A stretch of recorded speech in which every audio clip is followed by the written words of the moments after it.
Сәлеметсіздер ме балалар? Бүгін біздің каналымызда математика 2 сыныптың 2 сабағы. Сабақтың тақырыбы 2 таңбалы сандарды оқу және жазу. Балалар, бірінші тапсырмаға назар аударайық. Мирастың жазғы демалыста қандай кітаптар оқығанын біл. Ол үшін дөңгелектер сан кітаптардың жанындағы сандармен сәйкестендір. Сәйкес сандар ғана жауаптың дұрыстығын білдіреді дейді. А нұсқасын көрейік. Бізде жасыл дөңгелек 20, сары дөңгелек 5. Демек 2 ондық қосу 5 бірлік. Барлығы 25 болады. Ә нұсқасын көрейік. Жасыл дөңгелек 10, сары дөңгелек 9. Барлығы 19. Демек 1 ондық 9 бірлік деген сөз. Б нұсқасын көрейік. 30 дөңгелек тұр және 4 сары дөңгелек тұр. 30 жасыл дөңгелек, 4 сары дөңгелек тұр. Барлығы 3 ондық 4 бірлік. Демек ол 34-ке тең балалар. Сонда балалар Мирас жазғы демалыста 3 түрлі кітап оқыған екен. Келесі балалар екінші тапсырма сандарды жаз және оқы. 2 ондық 8 бірлігіміз 28, 6 ондық 0 бірлігіміз 60, 3 ондық 9 бірлігіміз 39, 75 бірлігіміз балалар 75. Келесі балалар үшінші тапсырма 2 таңбалы сандарды жаз және оқы. А нұсқасын оқиық. Ондықтары мен бірліктерінің цифрлары бірдей дейді.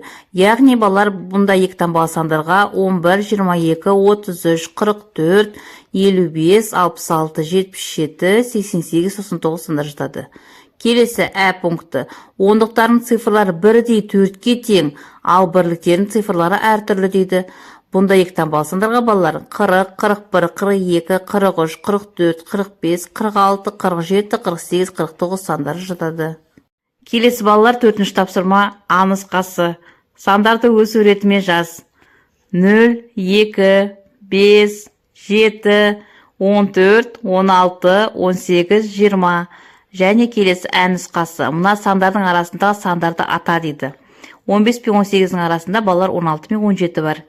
7 мен 14-дің арасындағы сандардың 8, 9, 10, 11, 12, 13 сандары кіреді. Балалар тапсырмалар өте оңайы. Сабағына лайк басып тіркеліп алыңдар. Алдағы уақытта математикадан басқа орыс тілі және қазақ тілі сабақтары кіреді. Келесі балалар бізде 5-ші тапсырма сәйкестендір дейді. Бұл тапсырмада назар аударсыңдар, өте оңай тапсырма. Сан бізде бірінші нұсқада 25 деген сан тұр. Бұнда ә нұсқасы дұрыс, яғни 25 деген жазуы бар, е? Келесі 34 деген сан, бұл Б нұсқасы дұрыс кеп тұр. 34 деген жазуы бар. Келесі 3-ші 78 деген сан тұр, бұл сәйкесінше А нұсқасына дұрыс кеп тұр.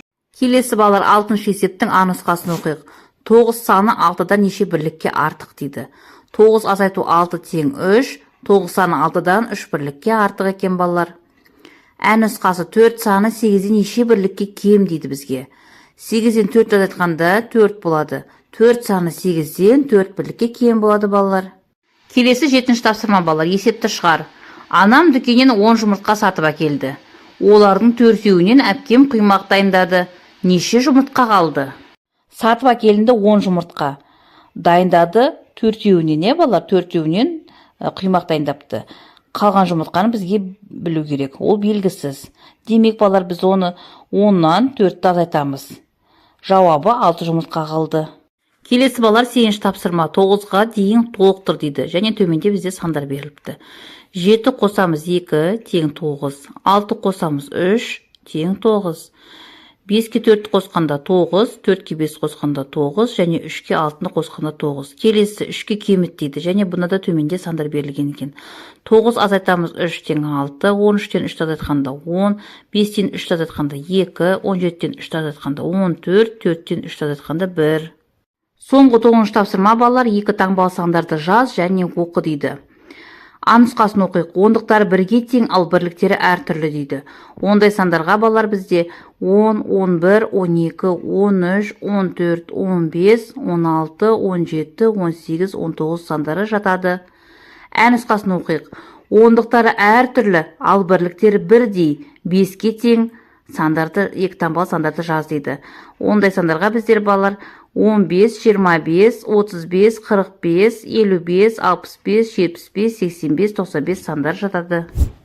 Осымен сабақ аяқталды балалар. Соңына дейін көргендеріңе рахмет. Сабақ ұнаса лайк басып тіркеле отырыңдар.